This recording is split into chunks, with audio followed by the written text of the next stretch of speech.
When our church first started, on the East Campus, there was, my wife and I, when we planted the church 26 years ago, there was 6 people, and then the 2 of us made 8. 3 years, we experienced phenomenal growth. We're up to about 30 people at a time. And I remember one of the men that gave his heart to Jesus Christ in our church. He had just been released from prison. Guy in his late 20s, early 30s, tops. After several months, he came to me and said, "Pastor, would you pray for me? I'm not feeling well." And I said, "What's wrong?" And he would hang his head when I'd ask him, "What's wrong?" He'd just hang his head and say, "I'm not sure."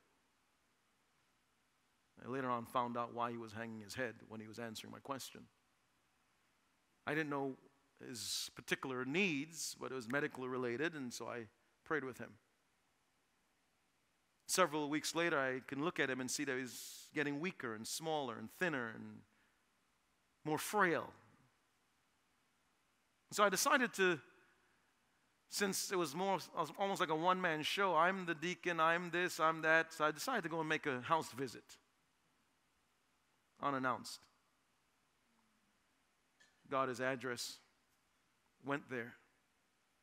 He lived in this small one-bedroom apartment along with his younger brother and his brother's 2 kids and his brother's girlfriend, who used to be his girlfriend.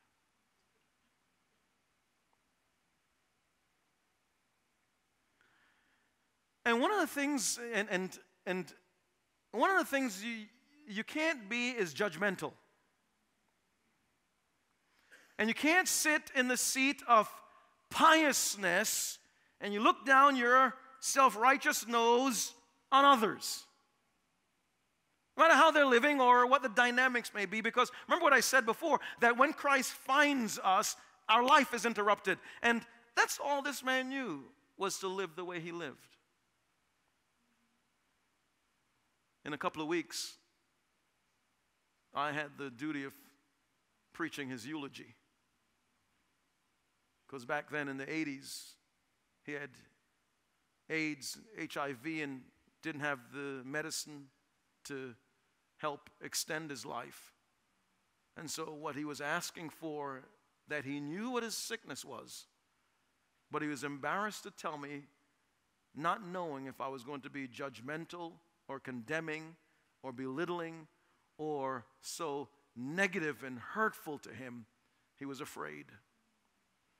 And I found myself asking this question, and I've asked myself that question many times over the years. Am I carrying myself the way Jesus wants me to carry myself in being like him so others can trust me like they trusted him?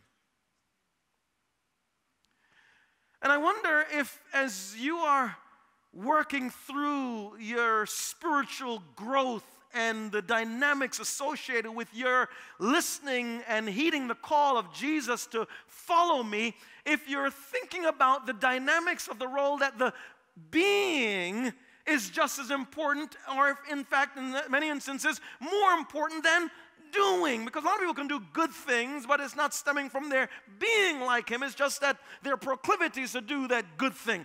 But Jesus is calling us in following him to being like him. And there I said, God, I want to be like you. And I started focusing on that. And I'm asking you to journey with me in our following Christ to being like him. See, the new life that we have when we invite Christ into our lives, this new life when he says to us, follow me, and we willingly follow him, it's a life that requires submission to him. Because in our life, in our being like him, we get a new heart. Paul says that, he says, all things have become new.